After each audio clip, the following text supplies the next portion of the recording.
मोटू, पतलू और जलेबी का भूत। एक दिन मोटू बाजार से खुश होकर घर आया। हाथ में एक बड़ी सी जलेबी थी जो किसी नई दुकान से मिली थी। मोटू ने चहकते हुए कहा, पतलू, यह जलेबी मुफ्त मिली है, वह भी भूतों वाली दुकान से।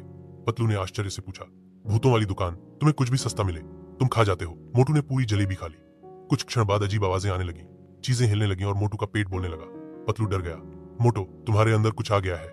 मोटू बोला, मेरे अंदर कुछ नहीं आया, शायद जलेबी के अंदर कुछ था। वह दोनों भागते हुए डॉक्टर झटका के पास गए। डॉक्टर ने चेक किया और गंभीरता से कहा, यह जलेबी नहीं, जलेबी की भूतनी थी। गुस्सू पीस कर बोला, मोटू को तो मुफ्त में रूहानी ताकत मिल गई है। अचानक मोटू के मुंह से जलेबी की शक्ल का भूत निकल आया और सबको गोल गोल घुमाने लगा।